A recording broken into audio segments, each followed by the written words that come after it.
عمران خان صاحب کی طاقت سوشل میڈیا کس میں ہے؟ یہ سوشل کیونکہ میڈیا اس پر سوشل میڈیا جنریشن کی بات کر رہے ہیں، یہ شور ہے یا شعور ہے؟ یہ ریالٹی ہے اور اس ریالٹی کو کوئی جھٹلا نہیں سکتا ہے. اصل میں پرابلم یہ ہے کہ اسی آپ جسٹیفائی کر رہے ہیں ایک میڈیوکر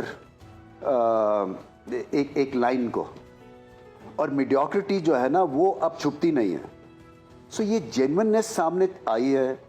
آپ کو پتہ ہے کہ اسٹرینتھ آف کیریکٹر ہے, آپ کو پتہ ہے کہ کسی بیس کے اوپر یہاں پہ وہ سچویشن پہنچ گئی ہوئی ہے. اب اس کو جھٹلانا اور اس کو جسٹیفائی اس طرح سے کیا جائے کہ یہ سارا فراڈ ہے, یہ نہیں ہو سکتا. یہ ایک ہارش ریالٹی ہے. اور کیونکہ مجھے پتہ ہے, میرا ایکسپیرینس ان کے ساتھ ڈریسنگ روم شیئر کرنے کا ہے. دیکھیں نا, یہ منشور جو ہوتا ہے نا, یہ بھی ایک طرح سے آپ کی ٹیکٹکس ہیں ٹیم کی.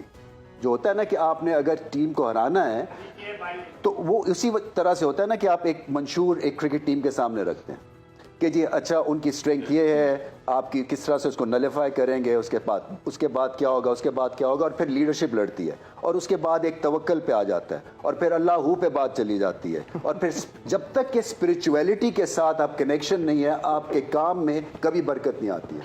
یہ جو بات کی گئی ہے نا کہ وہ یہ فلم ایکٹنگ ہے اور یہ ڈھکوسلا ہے, مطلب ہے کہ ریالٹی سے بڑے دور ہے.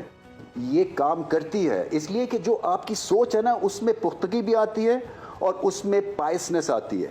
اور یہ جو ہے نا جتنی بھی کہانی ہے, ابھی آپ کو ملے گا کہ کچھ زیادہ مل نہیں رہا اس کو, بٹ اگر آپ کا بیس سٹرونگ ہے نا تو دوسری پارٹی ہمیشہ ایکسپوز ہوگی.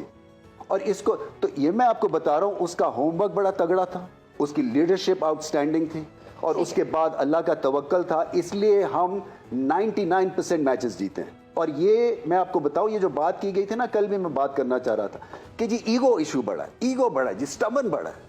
دیکھیں جو خاندانی آدمی ہوگا نا وہ ایگو ایشو ہوگا اس میں. اور اگر ہماری پالیٹکس میں خاندانی پن نہیں آئے گا تو اسی طرح سے بکتے رہیں گے, لوٹیبلز ہوں گے. سمجھیے نہیں, لوٹیبلز نوٹیبلز اینڈ لوٹیبلز. لوٹیبلز